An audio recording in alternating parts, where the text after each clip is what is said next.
تنصروا الله ينصركم ويثبت أقدامكم. Siapa yang berhak menjadi imam? Jadi pembahasan kita di sini adalah ketika tidak ada imam rawatib atau ketika kita mau menentukan siapa kira-kira misalnya di musyawarah yang lebih pantas dijadikan imam rawatib. Kalau sudah ditetapkan maka dia itulah yang paling berhak. Syekh berkata, ya ummul qauma aqra'uhum li kitabillah. Yang menjadi imam adalah orang yang paling baik dan paling banyak hafalan Al-Qur'annya. Yang paling berhak, yang paling baik dan paling banyak hafalan Al-Qur'annya. Kemudian dibahas permasalahan ini, tapi dengan syarat dia paling banyak hafalan Al-Qur'annya juga dan mengerti fikih solat. Jadi pertama aturan dulu, Al-Qur'annya bacanya benar, hafalannya benar, dan mengerti fikih solat. Artinya tata cara solat. Seandainya misalnya terjadi sahwi dan seterusnya, apa yang terjadi?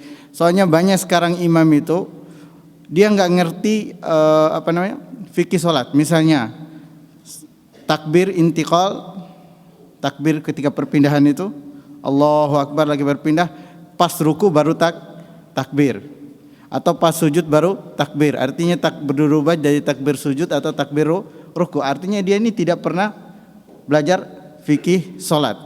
Jadi kalau sama-sama belajar, artinya sama-sama paham tentang fikih solat, jangan sampai dia solat dia banyak kurangan dan mungkin bisa jadi tidak sah. Maka yang paling berhak itu adalah orang yang paling aqra'uhum, yang paling bagus benar-benar bacaan Al-Qur'annya dan yang paling banyak hafalannya.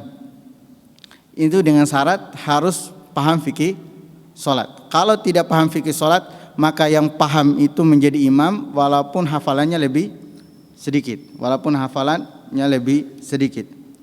Fa in kanu fil qira'ati sawa fa'alamuhum bisunnah. Seandainya sama-sama hafalan Al-Qur'annya bagus, bacaan Al-Qur'annya bagus, maka yang paling banyak mengetahui sunnah Nabi. Yang paling banyak mengetahui sunnah Nabi. Artinya kalau ada orang misalnya dari pondok tahfidz misalnya gitu. Pondok tahfidz kan baca Al-Qur'annya Masya Allah gitu. Ternyata ada yang dari pondok enggak tahfidz.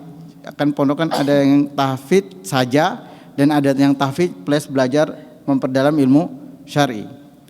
Nah, keduanya ini ternyata sama-sama sejajar lah atau sama-sama setara di dalam bacaannya. Maka yang mempelajari mendalami agama atau mendalami fikih atau mendalami hadis Nabi itu lebih didahulukan dari yang sekedar hafal Al-Quran. Sekedar ini bukan saja sekedar dan tahu fikih atau dasar-dasar tentang fikih solat.